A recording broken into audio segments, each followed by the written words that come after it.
Hi, I'm Dr. Karen Wilner, an energy psychologist, and I wrote a book called Releasing Toxic Anger for Women. This book is written for both men and women, although the publisher asked for women, so that's why it says women. But the skills in this book are excellent for everyone. I got interested in anger as a child because I noticed how my mother and father dealt with anger very differently. For my mother, fire shot out of her eyes and she screamed and yelled. My father was very quiet and gentle with his anger and would go off for a walk, possibly brood, but I didn't see it.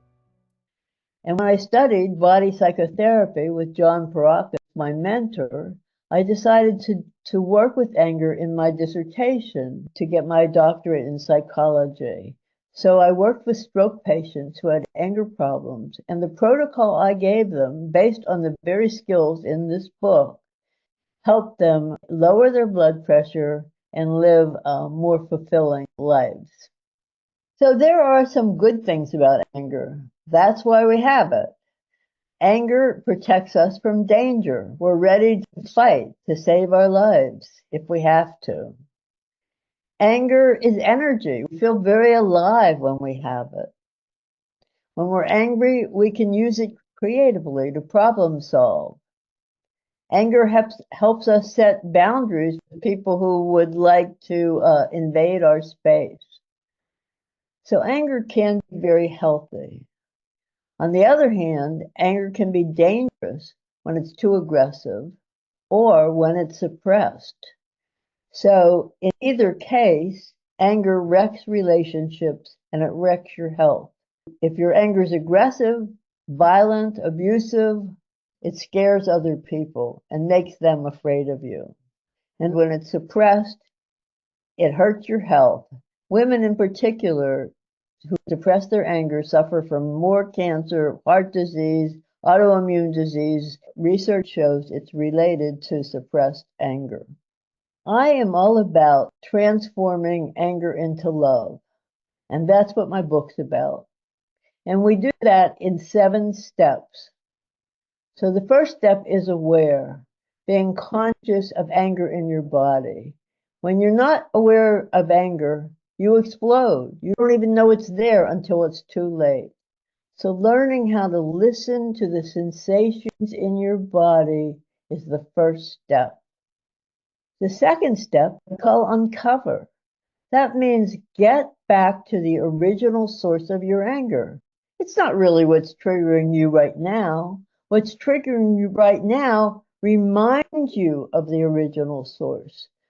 The third step is to ground. Anger wants to go out and up. It wants to come out the top of your head, or it wants to get suppressed in your muscles and contracted.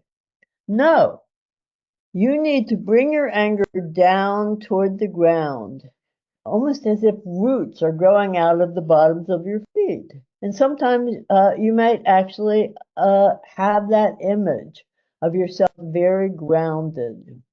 One thing you can do to ground is some mini squats that push you closer into the ground. The fourth step is release.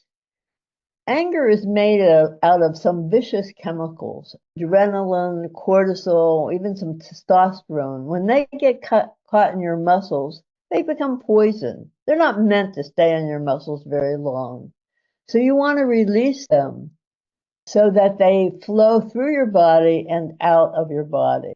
So one way to release is movement. So I, as a body therapist, am very much into movement. So even just going like this, no, no, no, no, no, no, and then doing the same thing with your feet, kicking, no, no, no, no, no, no. After you release it, you want to transform it. And that means raise the vibration because anger can transform into love when you raise its vibration. So again, we're going to do the same thing we did with release, but we're going to do it faster. No, no, no, no, no, no. You can actually feel the energy change in your body. I'm feeling it right now. And then I want you to ground again. Now imagine, picture the person or persons, it could be several, that you feel angry toward. and see if your heart will open, if there's something positive you can say about them or share with them. If not, do the exercise again. But you want to get to a place where your heart can open. Then it's really important to be able to talk about anger. And that's one of the hardest things for anybody to do. Like, oh, I'm going to hurt somebody. I don't want to tell them I'm angry, or they're going to get back at me. I can't tell them I'm angry. So none of us talk about anger. So in my book, I'm going to tell you how to deal with anger. And partly it's about taking some responsibility. It's never all somebody else's fault. The other thing you can do is make a strength sandwich. You tell people what something positive, something negative, and something positive. So there's lots of different tools to talk about anger so that we don't have to suppress it in our body. And finally, forgive is the last step to handling anger, learning how to truly and radically forgive. So I want to remind you that whenever you change, it's not an uphill battle. It's 2 steps forward, 1 step backward. So with anger, move into it with grace and joy. And if you regress, that's fine. Just come back to working with your anger again from a rational and reasonable perspective. Thank you.